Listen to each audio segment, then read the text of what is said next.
Welcome to A Cup and a Conversation. I'm Grant Ongst. I'm the Community and Economic Development Director for the City of Brunswick. And today we have Bethany Dentler, the Executive Director of the Medina County Economic Development Corporation. Welcome, Bethany. Thank you, Grant. It's a pleasure to be here. We love having you, and you're always welcome to come up and share insights on what's going on in Medina County and the region economically and otherwise. But I thought we might start out our conversation today with a little bit about workforce and our partnerships and how we work with our partners and then how we established a foundation to help them and how we work with our state and local and federal officials and our land bank. I mean, we've got so many tentacles going on these days because economic development isn't just about one thing. Right. It's about many things all the time. So what are some of the partnerships that Medina County Economic Development Corp works with? Who are they working with to help propel the economy across the board? So our partnerships are absolutely critical to solving some of the workforce challenges that we've seen, particularly over the past 2 decades. So when you think about workforce, why we pay attention to workforce, it's because human capital or workforce is really a critical element to the success of a business. It's not just about a physical structure or the machinery and equipment or having customers. If you don't have labor to help you produce your product or your service, then your business is not going to succeed. So we pay so much attention to workforce because we know it directly impacts the health of the companies today and sets them up for long-term success. So as we look at what's going on with workforce in the economy, we look at how many people are in your labor pool. So in Medina County, about 63% of our population is in the labor force. That means they're willing to work, they're available to work, they may be working. Some of them who are considered in the labor force are not working, and so those are the unemployed people. So the unemployment rate actually comes from looking at how many people who are not working versus how many people are willing and able to work and are in the labor pool. So Medina County has historically had a very low unemployment rate. So back in my younger days, you'd hear from companies and other economic developers, and if your community had a low unemployment rate, the outside world thinks, oh, that's a great thing. Everybody's working, everybody has a job. Well, companies don't always look at it that way. They look at a low unemployment rate and they say, where am I going to find the labor to hire those 100 people that I'm going to need over the next 3 years because I've got a new order and I'm buying new machinery. I need people to operate it. So it's absolutely essential that we focus on workforce development, and we've done that, over the past decade and a half. But it has taken a wide variety of partners in order to make any kind of dent in our workforce problem. So, we work with the schools, the education system, because they're our source of future labor supply. They're creating the pipeline of workers for the future. We also work with organizations that are specifically targeted on workforce today. So there's an organization called Ohio Means Jobs Medina County. It's part of the public workforce sector. They have an office in every county, and so we partner very closely with them. They actually have incentives for companies to train workers and to hire workers. They have a program, for example, called on-the-job training. They hire someone to come in, and if they don't have the skills needed to run a piece of machinery, then this grant will actually pay for a good portion of the wages of that employee while the company trains them, and they can become a valuable employee. So we partner with the Medina County Department of Job and Family Services. They have clients who may be working in retail or hospitality, or maybe they haven't been in the labor pool before, but we want to get them exposed to jobs that will be good family-sustaining jobs with great wages. And so the Department of Job and Family Services, they send their clients to us, and we can take them on tours of manufacturing plants, for example, so they can picture themselves in those kinds of positions. And a lot of folks apply for those jobs, and so we're able to make a bit of a dent in some of the workforce challenges we've had because of our partnerships. And workforce isn't, again, a tentacle here. It isn't just about people or human capital. It's about making sure those people have a place to live, maybe working through like the Medina County Convention and Visitor Bureau, where people come, they see what a great community we have throughout all of Medina County, from Brunswick to Medina City to Wadsworth to Seville and everything in between, and they may say, I'd like to have a job here. I'd like to move here. Absolutely. So there's a lot of emphasis on that area as well. So it's not just about run-of-the-mill tourism. It's about development. It's about workforce, and so thinking about like other areas that we partner with folks on for example, home ownership or places where people can live that can afford. That might be through another organization that we're involved with. Exactly, a brand new organization, in fact. So, as I said, as we work with our employers, it's our goal to help them find the people that they need. And a lot of times, we want people to advance within the company. And so companies always have entry-level positions open. Well, those entry-level positions, they're paying good wages, in the $15 to $20 an hour usually as a starting wage. And that's good in most circumstances. But if you've got, a young person just out of high school or college or a young family, they can't necessarily, afford a home that someone who's been in the workforce for 20 years can afford. And, Medina County has been very popular. Our population has been growing very quickly, so we've got a lot of housing. But we might need to balance the diversity of housing that we have. We probably don't have enough housing for people who are just starting in their careers. So someone who can afford, a $150,000 or $200,000 house, we may not have a lot of that stock. And so as we've analyzed the housing stock in the county, we've seen the need for additional housing in that area. We actually created what's called the Medina County Land Bank. It's actually a public sector nonprofit organization, if that makes sense. But it basically means that the state gives this organization certain powers to be able to take in land and dispose of land. And it's been a very beneficial program for many other communities, but Medina County didn't have one until last year. It just so happened that last year, the state of Ohio created what they call the Welcome Home Ohio Grant Program. So they're seeing that same need at the state level, that they need to attract more population to the state. We've got some major projects going on in the state. You might have heard of a little project called Intel. Just a little. But it's going to bring thousands and thousands of people to the state. And if we don't have the housing stock to be able to accommodate that, then it's an issue. So the state saw that, and so they put this grant program out there. But the only organizations that could apply for this grant were land banks. Medina County didn't have one. So we worked very quickly together with our county officials and created one. So we got that set up in March, and thank you for serving on the land bank. Absolutely. As a representative of the largest municipality in Medina County, city of Brunswick. And so within just a few months, we applied for that funding, and by the fall, we had been approved for $2.3 million in grants from the Welcome Home Ohio program. So we're actually out in the market today. We have submitted a request for proposal to our development community. And I know that we're going to get some great proposals from probably some nonprofit organizations, maybe some for-profit developers who are all interested and able to build affordable housing. So I think it's our way of not only making a difference in the market, but also drawing attention to the issue that we need the support of many people in the community, from the private sector developers to public officials, who manage zoning, in their communities, for example, to see that, there's a need and there are solutions, but it takes working together to make that happen. Very much so. And the land bank itself has been an idea within the county for 15, 20 years. Right. We've been exploring it for well over a decade. Yeah, long time.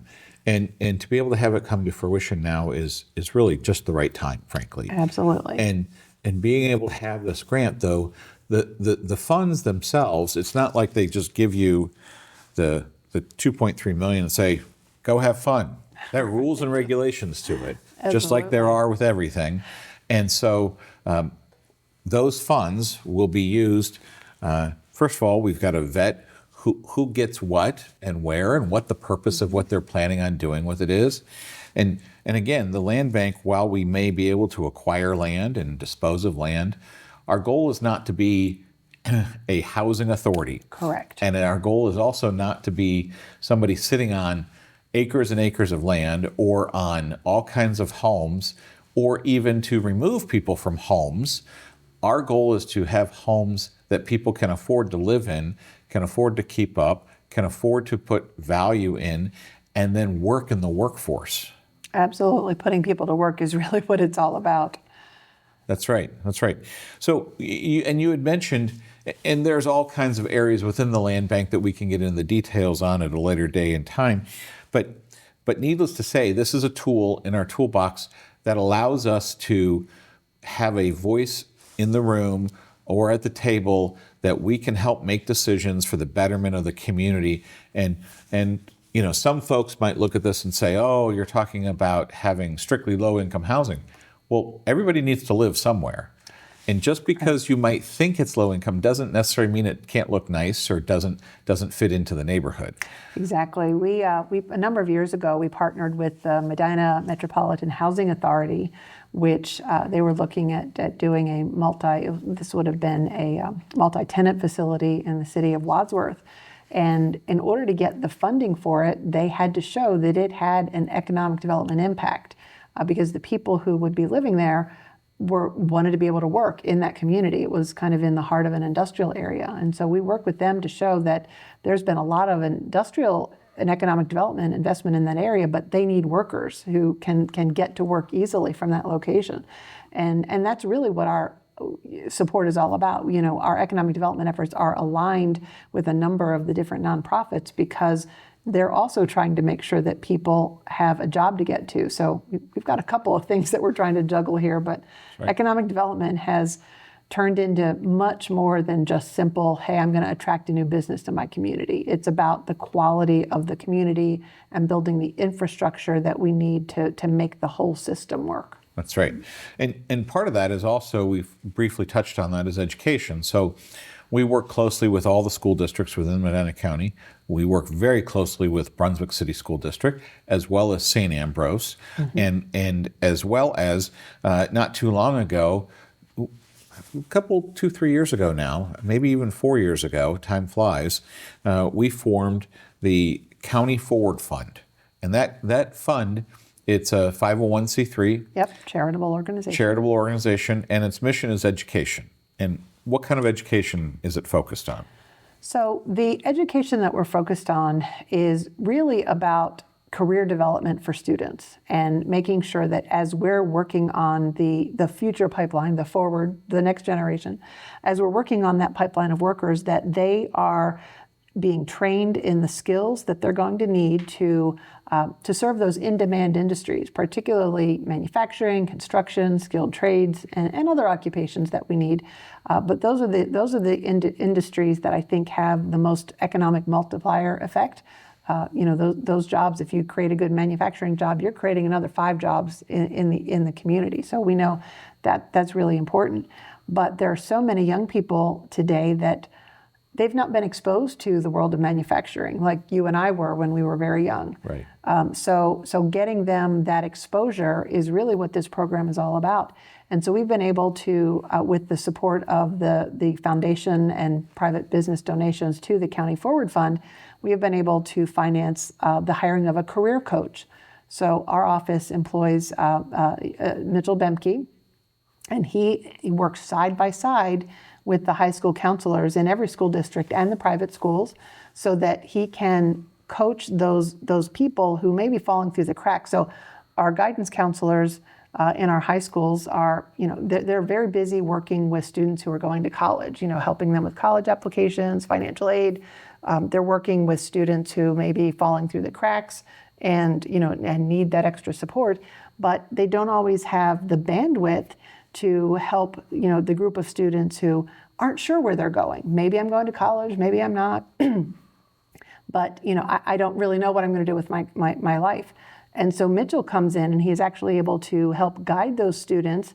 And because he works with the Economic Development Corporation, he can connect those students with a business to do a job shadow. So the student can kind of see or picture themselves in that job And the businesses are very helpful with things like mock interviews as well. So he's really trying to provide that career guidance that will help build our future workforce.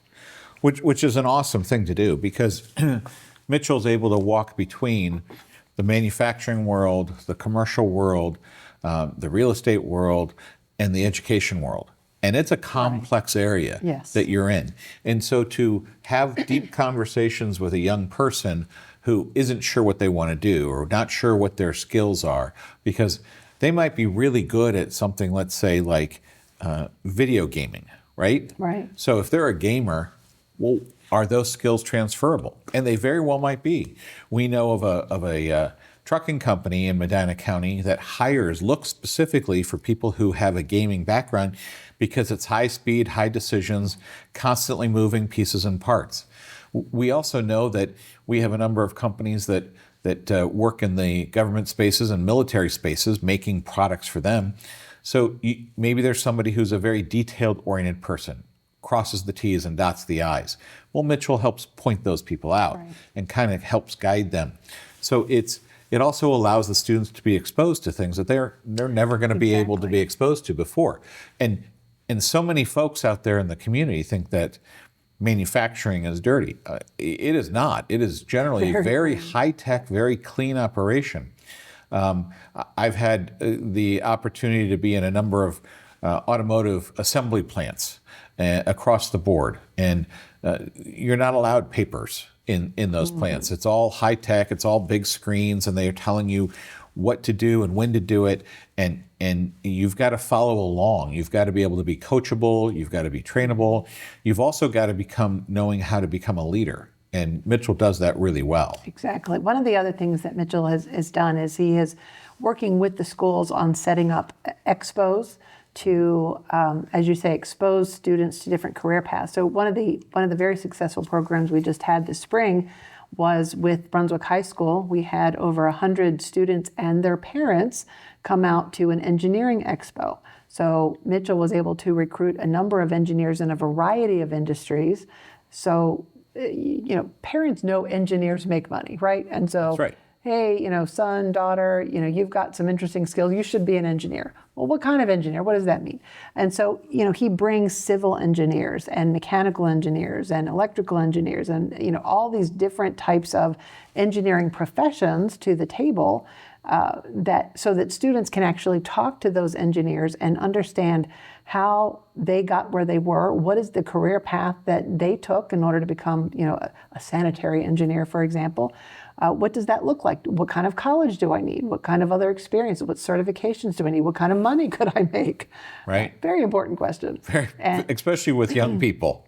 Absolutely. And so I think having the parents participate in that has been very helpful, because it opens up the parents' eyes as well, and they can provide their support for their students. And coming out of that expo, I believe Mitchell, set up a number of one-on-one coaching sessions with students who wanted to explore that further. So that's the kind of impact that that career coach program can have. And I know we've also done in the past. We've had career fairs. We've had Made in Medina County Day, where we've had businesses set up similar to a trade show, where we've had students come and see in one location what do all these different companies do within our overall communities. But we also do tours. There are tours that we've helped arrange for everybody from third graders on up to go see a factory tour, to go see a plant. What do they make? How do they make it? What's it used for in the end? And people don't think about, well, how's that, all joking aside, where's that doorknob come from? Exactly. Where's that kick plate come from? Where does that rail come from? We've got a company in Medina County that does a lot of metal forming. It's a fascinating piece of business. Mm-hmm. And they form metal in all kinds of shapes and sizes that go in very specific areas, whether it be automotive or housing structures, things of that nature. But one of my favorite collaborators is an organization called Magnet. The Manufacturing Advocacy and Growth Network. It's a nonprofit organization as well, based up in Cleveland, and they cover a number of counties, but they have seen how engaged our community is in Medina County, so that we've been working very closely with them. They have opened up their doors to allow our students to tour their Student Engagement Center, which is like a manufacturing simulated situation where the students can go in. There's a former science teacher who really teaches those lessons to the students and shows them, here's an example of a robotic machine where the students actually participate in building a car. They have to choose the parts. They have to assemble the robot. They have to test it, quality control. And then you see, well, are you going to be able to sell that car? Did you put too many expensive parts in it? So very practical lessons. They have a welding simulator so that students can really see and do some hands-on testing of this is what it would be like to work in a manufacturing setting. And so the goal is to send as many students through that engagement center as we can. And I believe we've had 6 different schools send their students up for a day of visits at Magnet. And then we can figure out, okay, of the students who toured that, which student had a spark lit?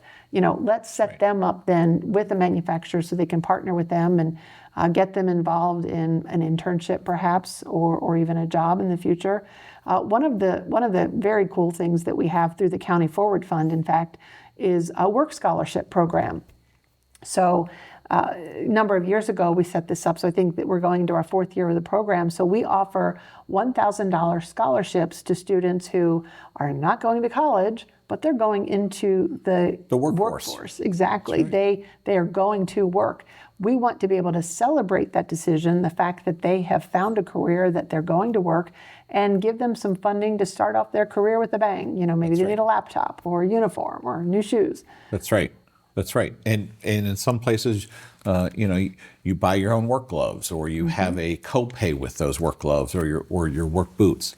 So that's really important. And people can help with that as well. I mean, we get that. We're able to do that because we have some what I would call angel investors who are investing in Medina County for the long term. But we are very open to having other organizations or other individuals that may want to participate and or contribute financially to help us longer term. If you have any questions about that, please reach out to Bethany at MCEDC, and be happy to talk to you about that and talk about scholarships and whatnot. Absolutely. We're even talking with some individuals who are interested in named scholarships. So if you're a manufacturer and you want to encourage young people to go into that profession, then get a little advertising out of it. That's right. That's right. So, but that doesn't happen alone. None of this is in a vacuum. Right. People talk about working in a silo or a vacuum, but nothing in economic development talks about being in one of those, because there's no way you can do all these things, because you're touching so many areas within the different industries and the economy.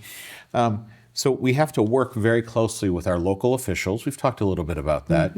And local officials can be within your municipality. They could be within the immediate region, so your county, or at the state level. I know recently you and I were able to go down and have conversations with some of our state officials. And that's important for them to know who we are and what we're doing and what our objectives are, because we want to continue to support the growth of Ohio and the growth of our economy here in Brunswick and Medina County. So why do we do those things, Bethany? Why is that so important? And when people say, oh, well, you're just spending time down, well, no, it's really important. Absolutely. So it's showing our elected officials that we are a collective voice of many, many businesses in Medina County that want to have an impact on the legislation that they're passing, because that legislation is going to impact us. So by going down on a trip to Columbus and meeting with the Ohio Secretary of State, for example, who handles business registrations, or meeting with the Ohio Speaker of the House, who's basically, has say in what that state budget is going to look like. They're determining spending priorities, and along with those budget bills come other policies that are attached to it. So when they see a group of business executives from Medina County who are in front of them, who have taken the time to go down and see them, they're going to remember Medina County's needs when we go back to them and say, you know what, this issue in the budget needs to be adjusted because this is either going to help or hurt the business community. So they're going to listen to us. So it's having a collective voice to make an impact on legislation that impacts us. That's right. And I know firsthand, I have taken some of those state legislators to some of our businesses here in Brunswick. So they get to know people firsthand and understand what they do.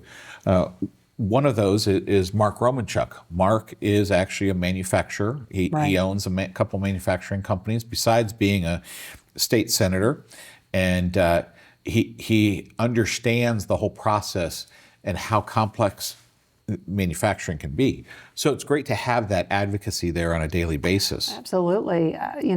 If I've got a company who has an issue, with, a state incentive, for example, having Mark intervene for us and contact those state agencies and say, look, you need to listen to Medina County Economic Development. You need to listen to the city of Brunswick because they've got companies that they're trying to advocate for, which need your help. So having him at the table has been very critical to helping us do what we do and support our business community. And some people say, well, they're just trying to get around rules. And that's actually not the case. Not at all. Most businesses, I would say the vast majority, in the 99 percentile, they want to follow rules. They need that structure so they can move their businesses forward. Sometimes it's just about getting clarity on the rules. That's exactly right. Uncertainty is what hurts businesses. Right. Clarity, consistency, some people would call it boring or status quo.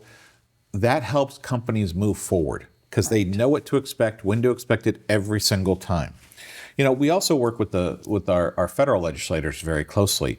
I know Congressman Max Miller is in Medina County quite frequently. He has been to many, many businesses in Brunswick, Ohio.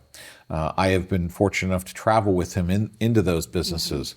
And it's amazing that, from his background, with his family's background, and being in manufacturing, and he talks about his father having a true manufacturing center in Cleveland of American-made hats.